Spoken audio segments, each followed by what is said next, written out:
தவறு செய்து விட்டதாக கூறி ஜாமீன் கோரியிருக்கிறார் நடிகர் ஸ்ரீகாந்த். கூடுதல் விவரங்களை செய்தியாளர் சாலமன் வழங்கிக்கலாம். சாலமன், மேலும் அவர் என்ன தெரிவித்து ஜாமீன் கோரியிருக்கிறார்? விவரங்களை பதிவு பண்ணுங்க சாலமன்.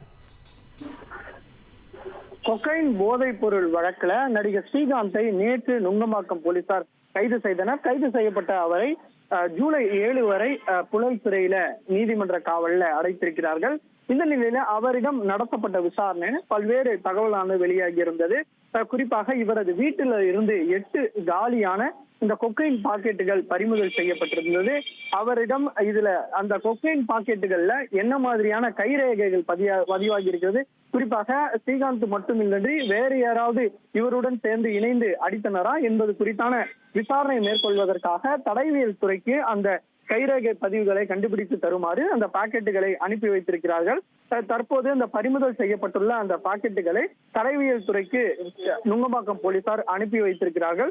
இதனைத் தொடர்ந்து பரிசோதனை செய்வதற்காக அந்த ஆய்வுகள் வந்த பின்பு இது குறித்தான தகவல்கள் வெளியாகும் என எதிர்பார்க்கப்படுகிறது. நேற்று போலீசார் விசாரணை நடத்திய பின்பு அவரை கீழ்ப்பாக்கம் அரசு மருத்துவமனையில மருத்துவ பரிசோதனை செய்துவிட்டு அதன் பின்பாக எழும்பூர் நீதிமன்ற நடுவர் தயாளன் முன் கைதான நடிகர் ஸ்ரீகாந்தை போலீசார் ஆஜர்படுத்தினர்.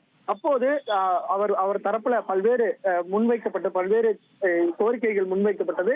அதாவது தான் போதைப் பொருளை பயன்படுத்தியதாகவும் தவறு செய்து விட்டதாகவும் தனது மகனை கவனித்துக் கொள்ள வேண்டும் என்றும் குடும்பத்துல அதிகப்படியான பிரச்சனை இருப்பதால தனக்கு ஜாமீன் வழங்க வேண்டும் என நீதிபதி முன்பு அவர் பல்வேறு கோரிக்கைகளை முன்வைத்தார். இருப்பினும் இங்கு ஜாமீன் தர முடியாது எனவும் NDPS சிறப்பு நீதிமன்றத்துலதான் இது குறித்து ஜாமீன் கிடைக்கும் எனவும் ஸ்ரீகாந்திடம் நீதிமன்ற நடுவர் அவர் தெரிவித்ததை அடுத்து அதன் பின்னர் தான் அவர் நீதிமன்ற காவல்ல அதன் பின்னர் புழல் சிறையில போலீசார் அடைத்திருப்பதாக ஒரு தகவல் வெளியாகி இருக்கிறது. மேலும் இந்த சம்பவம் தொடர்பாக அடுத்தடுத்து பல்வேறு நடிகர்களிடம் விசாரணை மேற்கொள்ள போலீசார் தரப்புல திட்டமிட்டிருப்பதாக தெரிய வந்திருக்குது. இந்த பிரசாதை போலீசார் காவலில் எடுத்து அவரை கைது செய்து அதன் பின்னர் யார் யாருக்கெல்லாம் இந்த போதைப் பொருளை வாங்கினார், சப்ளை செய்தார் உள்ளிட்ட பல்வேறு கோணங்கள்ல விசாரணை மேற்கொள்ள திட்டமிட்டிருப்பதாகவும் போலீசார் தரப்புல தகவல் வெளியாகி இருக்கிறது.